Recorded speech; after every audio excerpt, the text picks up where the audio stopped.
In January 2019, the United States government recognized a man named Juan Guaido as the legitimate president of Venezuela. Guaido held no army. He controlled no territory. He had never won a presidential election. Yet within 48 hours, the State Department began transferring Venezuelan state assets to his control. The official explanation centered on democracy, on human rights, on the suffering of the Venezuelan people under Nicolas Maduro. The timing tells a different story. Venezuela sits atop 303 billion barrels of proven oil reserves, the largest on earth, larger than Saudi Arabia, larger than Iran, Iraq, and Kuwait combined. Beneath Venezuelan soil lies coltan, the mineral your smartphone requires to function. Gold deposits worth hundreds of billions, diamonds, bauxite, rare earth elements essential for electric vehicle batteries and military technology.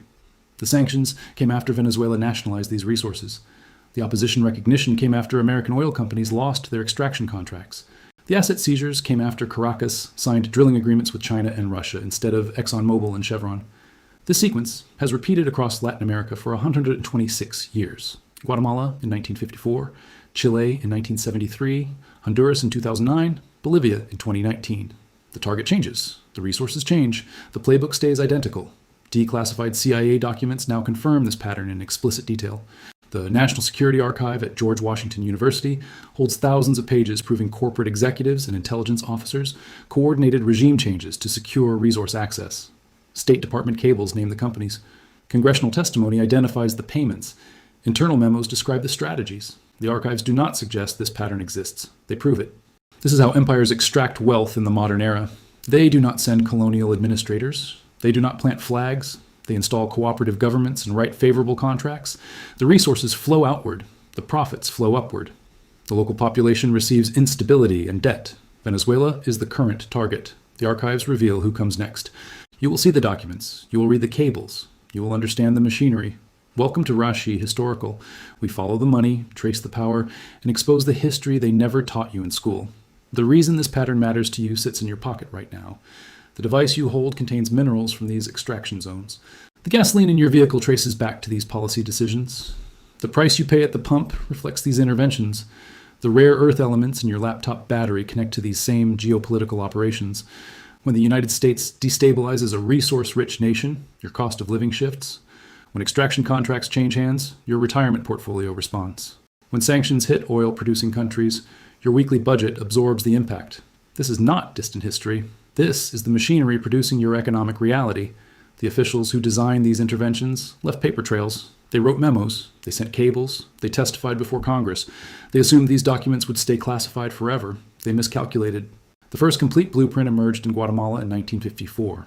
The CIA designated it Operation PB Success. The agency spent decades classifying every document related to this intervention. By 1997, pressure from historians and journalists forced partial declassification. The released files confirmed what Latin American scholars had argued for 40 years. The United States overthrew the democratically elected government of Jacobo Arbenz to protect the profit margins of a fruit company.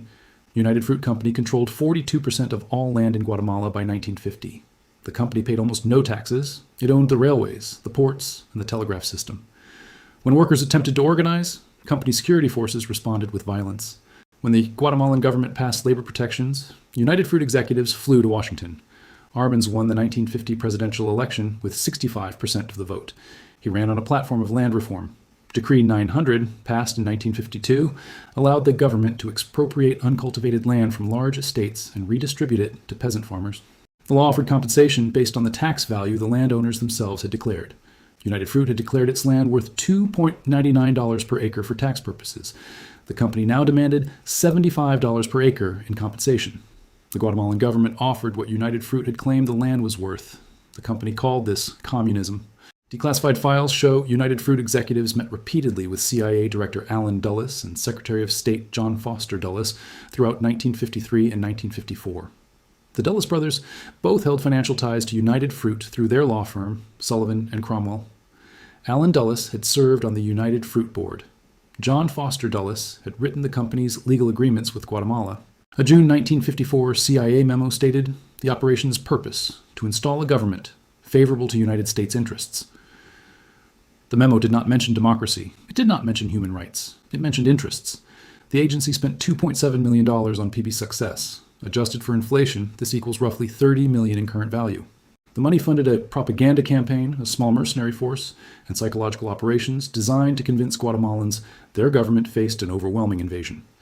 The actual invasion force numbered fewer than 500 men.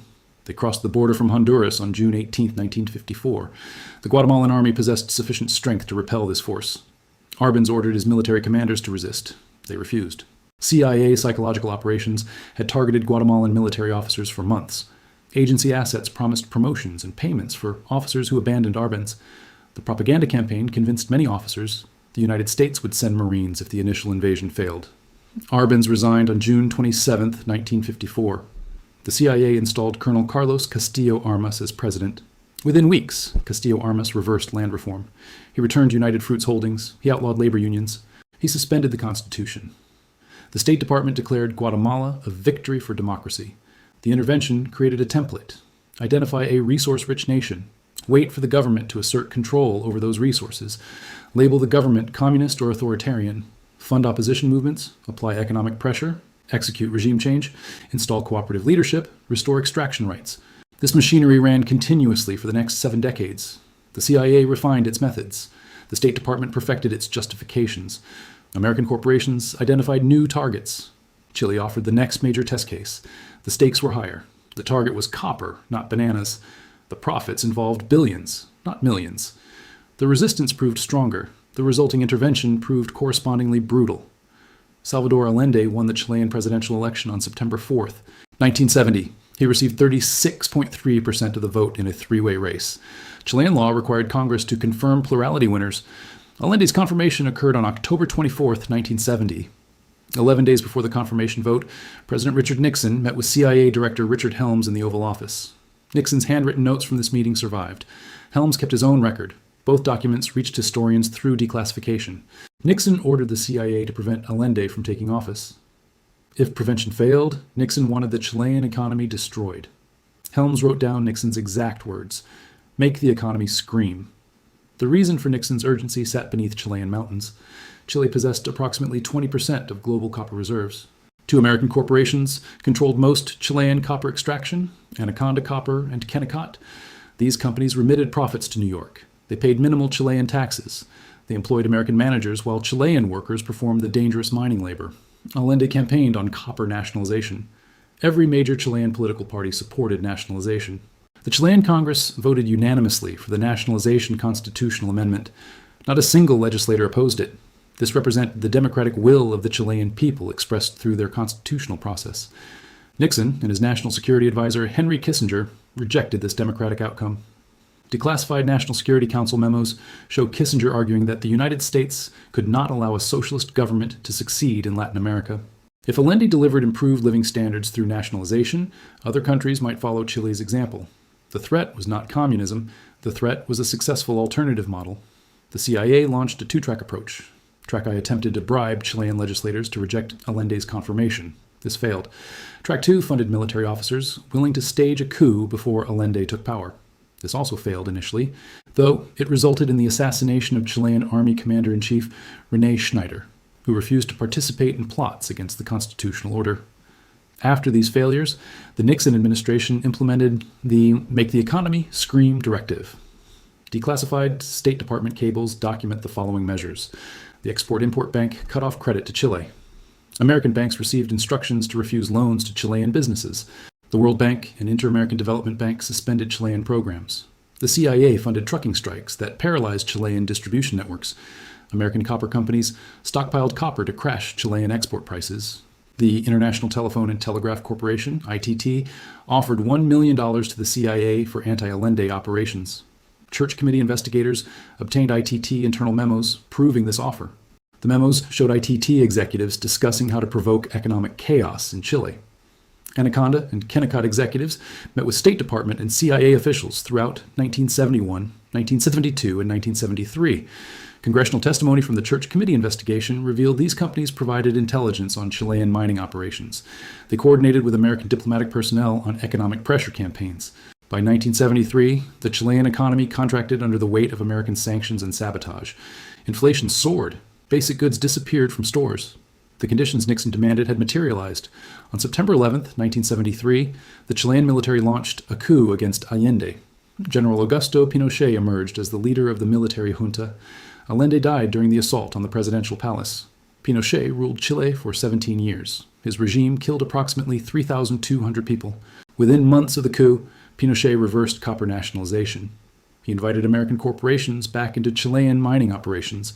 He implemented the economic policies Allende had rejected. The Church Committee investigation of 1975-1976 documented CIA involvement in Chilean destabilization.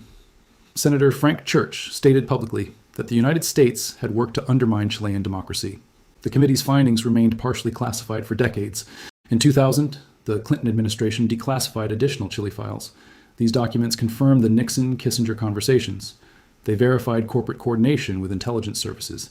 They exposed the financial flows between American businesses and Chilean coup plotters. The pattern from Guatemala repeated with one significant addition. Guatemala had demonstrated regime change capability. Chile demonstrated the willingness to destroy an entire economy over resource control. The make the economy scream doctrine became standard practice. Between 1898 and 2023, the United States intervened militarily or covertly in Latin American nations at least 56 times.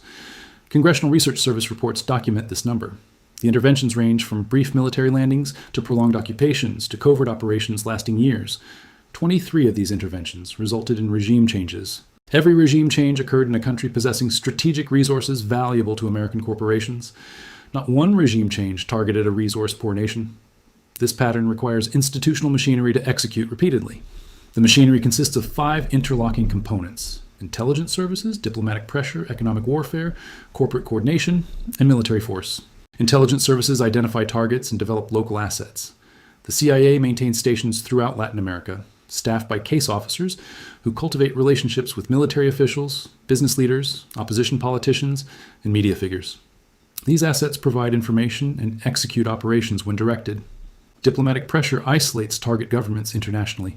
The State Department coordinates with allied nations to denounce, sanction, and delegitimize unfriendly regimes. American ambassadors deliver warnings.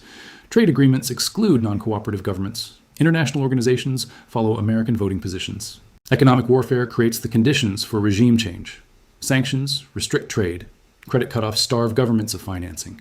Currency manipulation destabilizes markets. Supply chain disruptions create shortages. The population experiences economic pain designed to turn them against their own government. Corporate coordination ensures business interests drive policy. Declassified documents show company executives meeting with policymakers to identify targets and shape interventions. Corporations provide intelligence on foreign operations. They fund opposition movements. They benefit from regime changes through restored contracts and favorable regulations. Military force serves as the final option. Direct invasion occurs rarely in the modern era. More common are military aid packages to cooperative militaries, training programs for friendly officers, and equipment transfers that shift the internal balance of power. When target governments fall, American-trained officers frequently emerge as the new leadership. The International Monetary Fund and World Bank function as extraction gatekeepers since the 1980s. Structural adjustment programs required governments seeking loans to privatize state-owned industries, open markets to foreign investment, and reduce social spending. These conditions transferred resource control from governments to private corporations, often American-owned. World Bank loan documents from the 1980s and 1990s show explicit requirements for resource sector privatization. IMF conditionality memos demanded the sale of state mining companies, oil companies, and agricultural enterprises. Countries facing debt crises had 2 choices: accept these conditions or face financial collapse. The debt itself often originated from loans funding projects designed by American engineering firms and built by American contractors. The money flowed through Latin American governments and returned to American companies. The debt remained. The structural adjustment conditions ensured American corporations could extract repayment through resource access. This machinery created leverage over entire continents. Nations possessing valuable resources faced a choice between cooperation and economic destruction. Those who cooperated retained power under American supervision. Those who resisted experienced the Guatemala treatment or the Chile treatment. The machinery required constant maintenance. New technologies changed strategic resource values. Oil gained importance in the mid-20th century. Copper remained essential for electronics. Rare earth minerals became critical for advanced technology. The targets shifted with resource valuations. Venezuela became the primary target when its oil reserves proved the world's largest. Hugo Chavez won the Venezuelan presidency in 1998 with 56% of the vote. He ran on a platform of using oil wealth for social programs rather than foreign extraction. Petróleos de Venezuela, SA, the state oil company known as PDVSA, controlled the world's largest proven reserves. Chávez increased royalties on foreign oil companies. He redirected oil revenues to education, healthcare, and poverty reduction. He paid off Venezuelan debt to the IMF, eliminating structural adjustment leverage. He sold oil to Cuba, China, and Russia at preferential rates. In April 2002, Venezuelan military officers attempted a coup against Chávez. The Bush administration recognized the coup government within hours. State Department officials met with coup plotters in the months before the attempt. Declassified documents show American officials received advance warning of the coup date. The coup collapsed within 48 hours. Venezuelan citizens surrounded the presidential palace, demanding Chávez's return. Loyal military units refused to fire on protesters. Chávez returned to power. American officials denied involvement. Subsequent investigations revealed extensive contact between American embassy staff and coup organizers. The National Endowment for Democracy had funded opposition groups involved in the coup. USAID money had flowed to organizations coordinating the protests that preceded the military action. Chávez survived. He continued nationalizing oil and mining operations. He expelled ExxonMobil and ConocoPhillips from the Orinoco Belt, the region containing the heaviest concentration of Venezuelan crude. He signed exploration agreements with China National Petroleum Corporation and Russia's Rosneft. When Chávez died of cancer in 2013, his vice president Nicolas Maduro won the subsequent election. Maduro continued Chávez's resource policies. He deepened relationships with China and Russia. He maintained state control over extraction industries. Oil prices collapsed in 2014, creating fiscal pressure on the Venezuelan government. The Obama administration imposed sanctions on Venezuelan officials. The Treasury Department restricted Venezuelan access to American financial markets. These measures intensified under the Trump administration. In 2019, the opposition-controlled National Assembly declared its leader, Juan Guaidó, the interim president. This declaration had no basis in Venezuelan constitutional law. Maduro remained in control of the government, military, and territory. The United States recognized Guaidó immediately. The Treasury Department transferred control of Venezuelan government accounts in American banks to Guaidó's representatives. The State Department handed Venezuelan embassy buildings in Washington to opposition figures. American courts allowed Guaidó's team to pursue Venezuelan state assets. Citgo Petroleum, a PDVSA subsidiary operating American refineries, faced seizure. Venezuelan gold stored in the Bank of England became inaccessible to Maduro's government. Shipping companies faced sanctions for transporting Venezuelan oil. The economic pressure campaign escalated monthly. Venezuela possesses more than oil. Beneath the Orinoco mining arc lies one of the largest mineral deposits on Earth. The region contains approximately 7,000 tons of gold reserves. It holds significant coltan deposits, the ore from which tantalum is refined. Tantalum serves as an essential component in capacitors for smartphones, laptops, and electric vehicles. Venezuelan bauxite reserves rank among the largest in the Americas. Aluminum production requires bauxite. Venezuelan diamond deposits have attracted mining companies for decades. Rare earth elements essential for wind turbines, electric motors, and advanced weapon systems exist throughout the country. China secured mining agreements for many of these resources under Chávez and Maduro. Russian companies gained oil extraction contracts. The resources American corporations had once extracted now flowed eastward. The sanctions target this resource flow. The opposition recognition provides legal cover for asset seizure. The diplomatic pressure isolates Venezuela internationally. The economic warfare creates the conditions Chile experienced before 1973. The 2024 Venezuelan presidential election produced disputed results. The opposition claimed victory. The government declared Maduro the winner. American officials announced they would not accept the official results. The recognition of opposition figures continued. In 2025, the Trump administration escalated pressure on nations doing business with Venezuela. Sanctions threatened secondary targets. Chinese and Russian companies faced American market exclusion for Venezuelan operations. The playbook from Guatemala and Chile continued executing. The target possessed larger resources. The resistance proved more durable. The great power competition complicated American dominance. The outcome remained uncertain. The archives suggest what comes next for Venezuela. They also reveal the selection criteria for future targets. Historical patterns provide predictive value when the underlying machinery remains operational. The resource intervention system constructed over 126 years continues functioning. The personnel change, the methods adapt, the institutional logic persists. 3 factors determine target selection. First, the nation must possess strategic resources valuable to American corporations. Second, the government must assert control over those resources against American corporate interests. Third, the nation must lack sufficient power to deter intervention. Bolivia meets all 3 criteria. The Salar de Uyuni in southwestern Bolivia contains approximately 21 million metric tons of lithium. This represents the largest lithium deposit on Earth. Lithium serves as the essential material for rechargeable batteries. Every electric vehicle requires lithium batteries. Every smartphone uses lithium batteries. The green energy transition depends on lithium supply. In 2019, Bolivian President Evo Morales faced a contested election. The Organization of American States, heavily influenced by American funding, declared electoral irregularities. The Bolivian military withdrew support from Morales. He fled to Mexico. An opposition government took power. The new government immediately began renegotiating lithium extraction contracts. American and European companies gained access to deposits Morales had reserved for state development. Within months, foreign mining agreements multiplied. Morales' party returned to power in 2020 elections. The government again asserted state control over lithium. American policy shifted toward renewed pressure. The documented pattern from Guatemala, Chile, and Venezuela suggests Bolivia will face escalating intervention as lithium demand increases. The resource is too valuable. The assertion of state control too threatening to extraction interests. Mexico presents another potential target. The López Obrador administration, that ended in 2024, nationalized lithium reserves and strengthened the state oil company Pemex. Mexico possesses significant lithium deposits in Sonora State. Mexican oil production serves American refineries. American officials pressured Mexico throughout the López Obrador years over energy policy. Trade agreement enforcement targeted Mexican energy regulations. The resource conflict remains unresolved under subsequent administrations. Honduras demonstrated the pattern's continued operation.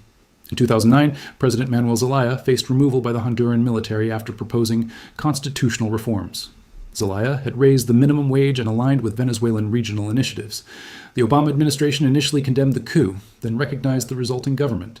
Declassified cables showed American awareness of coup planning.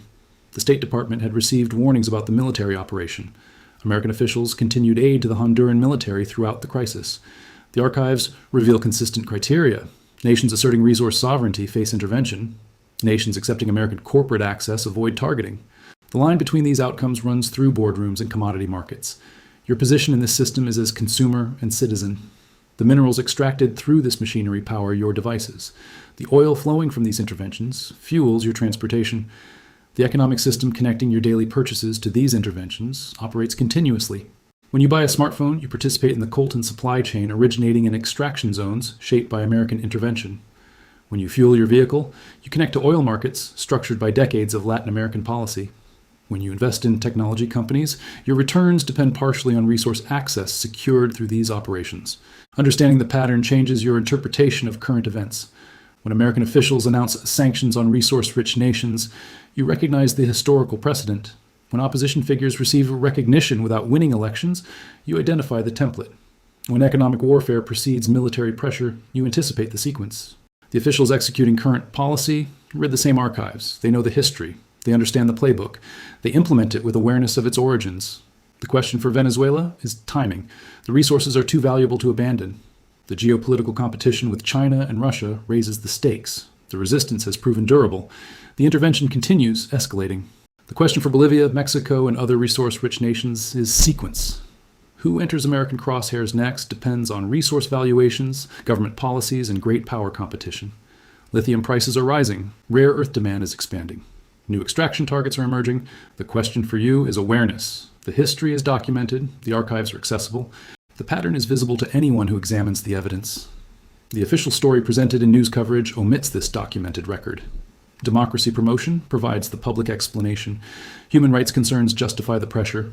Economic freedom frames the policy goals. The declassified files tell the real story. The memos name the corporations. The cables describe the coordination. The testimony confirms the operations. From Guatemala in 1954 to Venezuela in 2025, the machinery grinds forward. The resources flow outward from Latin America. The profits concentrate in American and European financial centers. The populations of targeted nations absorb the instability, violence, and poverty these interventions produce. 70 years of documented evidence sits in accessible archives. The National Security Archive has digitized thousands of pages.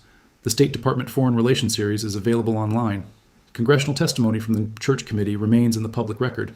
The information exists for those willing to read it. The pattern is clear for those willing to see it. The implications are obvious for those willing to accept them. Venezuela possesses 303 billion barrels of oil and some of the largest mineral deposits in the Western Hemisphere.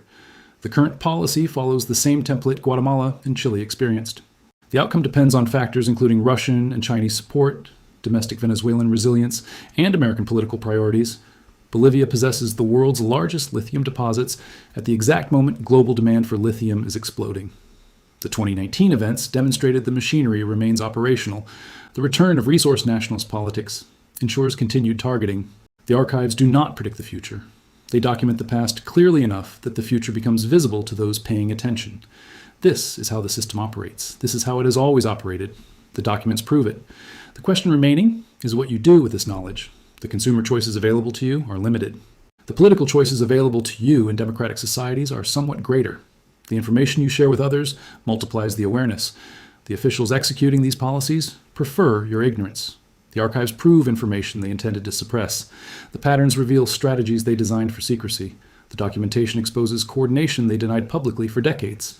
Now you have seen the evidence. You know the history. You understand the machinery. The next time American officials announce concern for democracy in a resource-rich Latin American nation, you will recognize the pattern. The next time sanctions target a government asserting control over strategic minerals, you will identify the precedent. The next time media coverage presents intervention as humanitarian necessity, you will remember Guatemala, Chile, and Venezuela.